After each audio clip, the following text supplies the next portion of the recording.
Tervetuloa Delta Cafeeseen. Täällä on tänään Liikkuva Maalin pressipalaveri ja tänään tarkkaillaan siis kuvassa näkyvän Vesa Saviahteen ammuntaa ja kommentaattoreina Kinisjärvi Mika, Jani Suoranta ja Sami Heikkilä. Tervetuloa mukaan ja lähdetään suoraan asiaan. Eli Vesa Saviahteen ammuntaa nyt sitten jatkuu tästä näin, juuri veti 10. laukauksen taulu, eli seurataan tää toinen kymppi sitten tästä 20 laukauksesta. Ja ekalla kympillä olikin pisteitä sitten 97, eli semmonen ihan kohtalainen aloitus. Ja Vesa Saviahteelle tässä kohtaa, eilen oli vaikea päivä, niin tänään sitten vähän selvästi parempaa kohti. toi 97 aika perussuoritus Vesalle, päivänä kuin päivänä.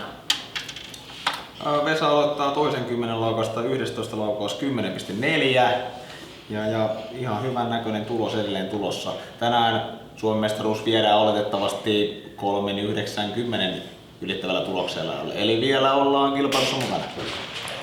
Miesten tuloksia pitää ampua ja Vesa on niitä tottunut kyllä tekemään todella, vaikka on vanha kaveri, niin todella kilpailuhenkinen ja lähteekin aina näihin SM-kisoihin sillä, että ne junnut voittaa, niin muulla ei ole väliä. Ja välillähän se niin harmillisesti pääsee niskan päälle. Ja viime aikoina on jo kuitenkin alkanut vähän ikä painaa. Kyllä, kun mennään 40 yli, niin alkaa painamaan vuodelta enemmän. Taulussa 9,9 ja huomattaneen, että Vesa on entinen arvokisa kilpailija, monta kertaa lähellä arvokisamitalia, mutta ei ihan napannut sitä mitalia mukanaan. Maailmanmestaruuskisoista on 4. ja 5. ja juuri 50 metrin sekajuoksussa on hänellä tallessa. Eli ehkä voidaan tässä kohtaa puhua Vesan spesiaalilajista siinä mielessä. Kyllä. Tämän hän osaa.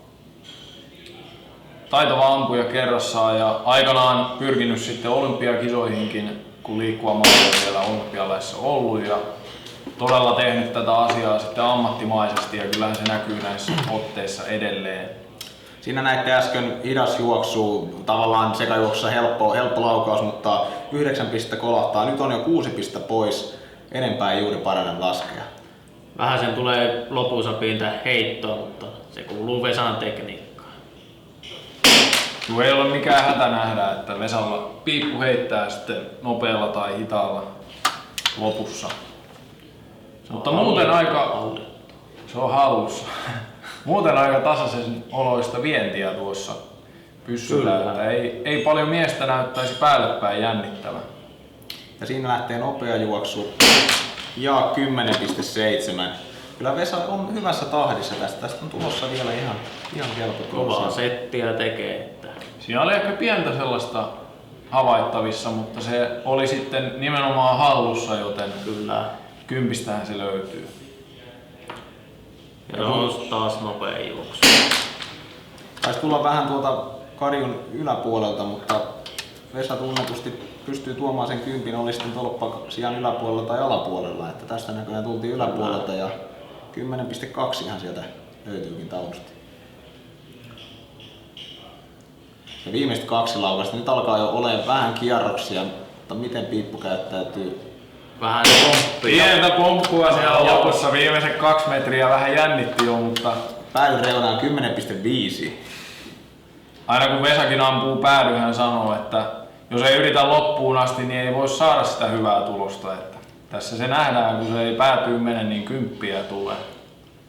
Ja nyt taitaa olla jo viimeinen laukaus menossa. Sieltä lähtee 10,6 taulussa. Ja helppo Kyllä. varmaan. Ja seurataan Vesan ilmeet, Minkälaista kommentointia sieltä Anders Holmberg toimitsija menee siinä paikalle ja ei se Vesan ilme paljon värähdä, ei siinä tuuletella. Kyllä, Oli se hyvä tulos sittenkin, ei ole ihan entisessä terässä mies. Vanhus on tyytyväinen tähänkin. 194 pinnaa, sillä on ihan hyvin kilpailussa mukana. Ja sitten lähdetään seuraamaan Heikki Lähdekorven ammuntaa. Nyt kommentaattoriseurueeseen liittyy veljessarjan nuorin Heikkilä Mika. ja edelliset Team Runnerin jäsenet Sami ja Jani täällä edelleen. Ja nyt ollaan Ilma-asehallissa täällä Inkoossa Ja tarkoituksena lähteä seuraa Heikki Lähdekorven ammuntaa. Lähdetään katsomaan. No niin, ja sieltä lähtee ensimmäinen nopea juoksu heti. Eli 99 pistettä on jo pohjalla Heikille, eli kova tulos on tällä hetkellä tulossa. Mutta 7. Ensimmäinen 11 laukaus, nopea ja 7,4.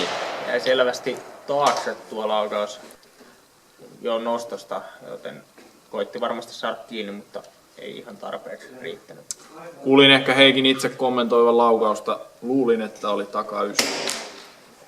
Ja hidas juoksu, varma 10-2. Tosiaan Heikin 11-20 laukaus näkyy tässä nauhalla ja 99, kuten Sami sanoi, on pohjalla, joka on todella hyvä aloitus.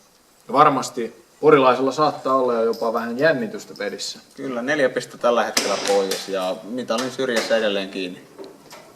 Hän kertoi ensimmäisen puoliskon jälkeen, että täytyy ampua melkeinpä täyteen, että pystyy mitalleista taistelemaan, joten senpä takia luultavasti nämä jännitykset tulee tässä loppupäässä varsinkin korostuu. Ja näin se on. Yleensä Suomen mestaruuskilpailut on ollut todella kovatasoisia Suomessa, kun ollaan liikkuvan maalin huippumaita.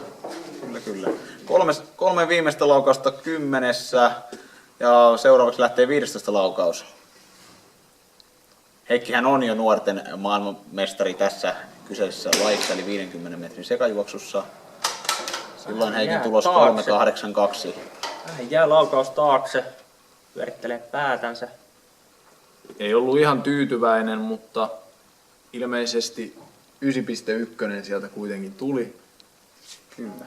Sitten lähdetään 16 laukaukseen. Heikki vaikuttaa hyvin rauhalliselta ja hyvillä puoleen välin juoksua. Taitaa olla 10. Siinä oli aika puhdas kuljetus ja Heikillä on, vaikka hän on rauhallinen mies, niin hyvin räväkät eleet sitten kun aletaan ampumaan. Mistähän se kertoo?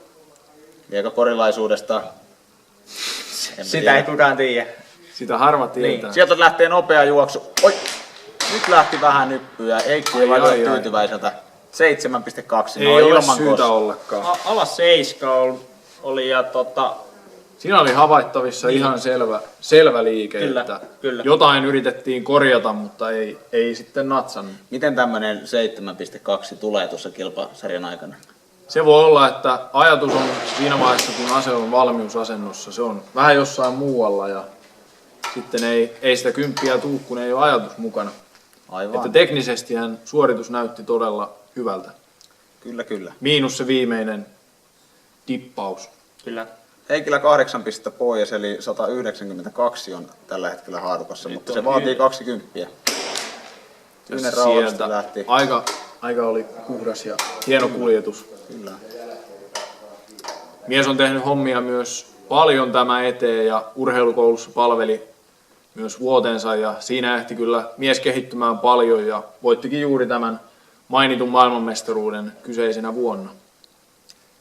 Se viimeinen laukas ja puoleen väliin ja jälkipidolla. Vähän jäätiin kattelee vielä, että siellä lepää. 10.8 taulussa Heikki ei ehkä tyytyväiseltä vaikuttanut. Ei tänään mitalleille. Ei välttämättä, saa nähdä. Aika perussuoritus hänelle loppujen lopuksi, mutta olisin varmaan halunnut enemmän pisteitä. Ihan varmasti. Ei tyydytä. Juuri näin. Mutta kiitoksia seurasta ja nähdään taas ensi kisoissa. Kiitos. Kiitos.